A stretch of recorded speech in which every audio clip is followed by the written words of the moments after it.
And it's a beautiful day at the Gateway Kartplex. Welcome back. It is time for race number 3. And today we are running a very interesting track layout, as you can probably see. We've got short turn 1 behind me, and we got the 180 way down there. And it's going to be my first time running the chicane since I drive. So today should be a pretty fun day. Kart's sitting back at the tent. It's all ready to go. Since I have some time left over, just going on a quick track walk, and I thought I'd bring you guys along. So, yeah, let's get into it.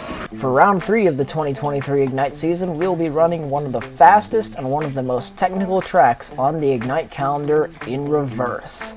Starting with the short turn 3, which is going to be our turn 1 today. This is a super fast entry going into a long sweeping right-hander. It's a great passing opportunity, and it is a corner that is tight on entry and widens out on the exit. And going around turn 2 into short turn 1, this is the tightest corner on the whole track, and it is very important that you are smooth through this corner, and even though it's not a great passing opportunity, it can set someone up for a pass later in the track. And then you have the chicane going backwards, which is probably the most sketchy corner on the track, because it's hard to read where the apex is, and you need to turn in a whole lot later than you think you do to get that straight exit out of the chicane and heading into the 180. And then next up is the 180, which ironically is the fastest corner on this racetrack. It is a long sweeping right-hander, which is very, very important that you are smooth and steady on the exit going into the backstretch.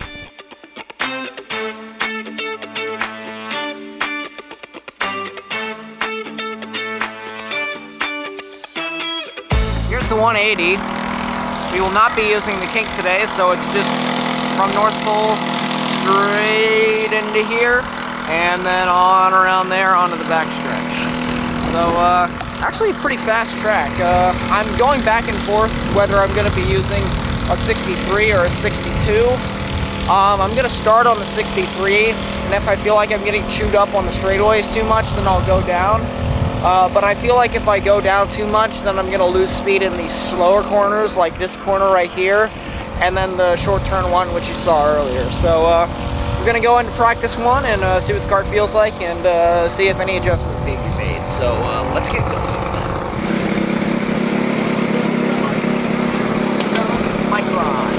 One more thing, I'm going to do like what I did last year and just go straight through both practice sessions, so I'm not going to do a little thing in between.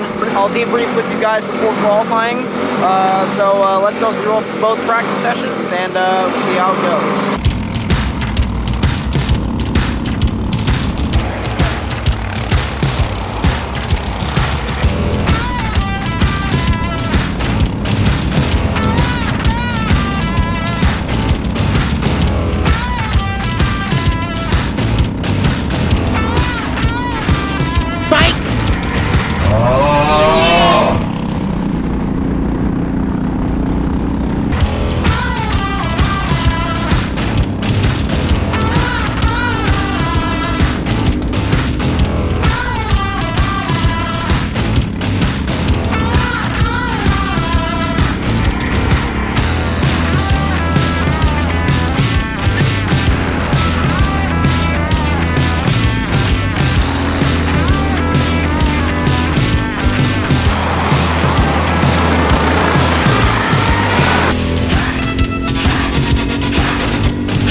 Okay, so that's our practice sessions done. Well, we got 7th, I think, in the first session, and then I think 10th in the second session.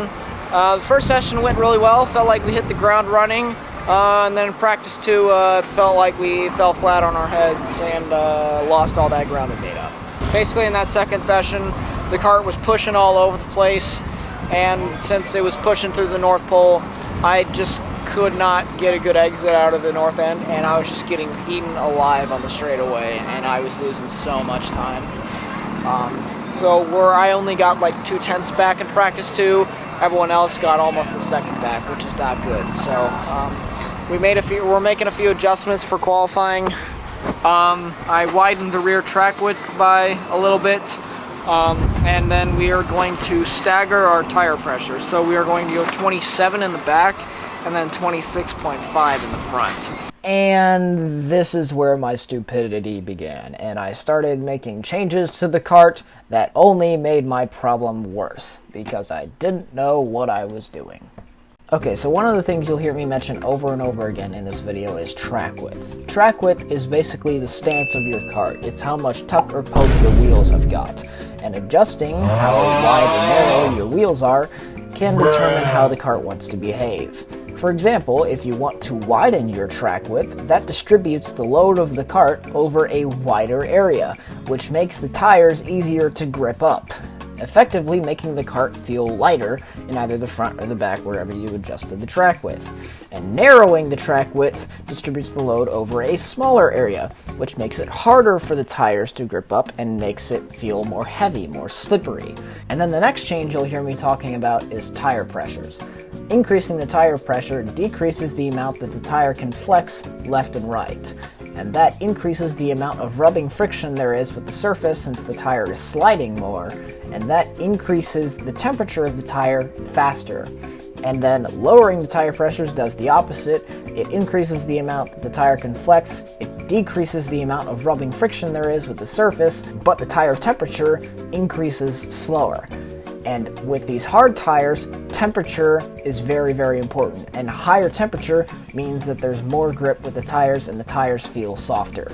And so if we do some quick maths with our newfound knowledge, then we can probably assume that if we have widened the rear track width to distribute the load of the rear of the cart over a wider area, and then increase the rear tire pressures over the front to make the rear tires get hotter faster, then that would make the rear end be a lot more grippy, which does the exact opposite of eliminate understeer.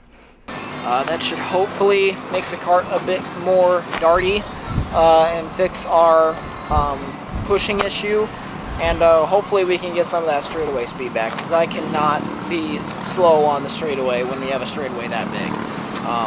But that's about all I can do for now. Let's see what happens in qualifying.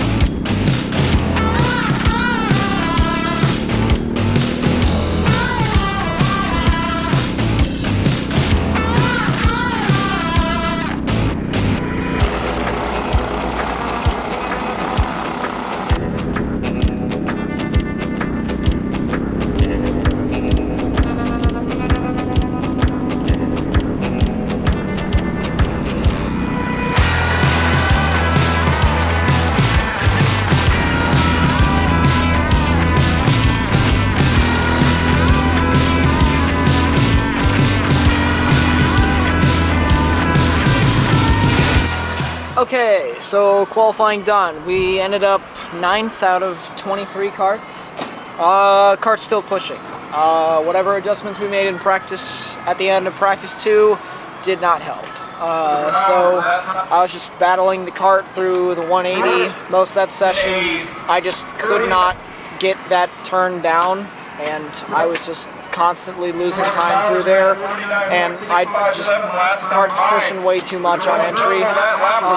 We are doing the same adjustments that we did for the last session, just more for the race. So hopefully exaggerating those adjustments a little bit more will help fix our problem. Hopefully we'll have a better cart for the race. If not, then we're still sitting in an okay place. I'd like to make up a few more spots, but I mean, If we can get a top 10 out of today, that's fine. Yeah, let's see what happens in the race.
Eventually.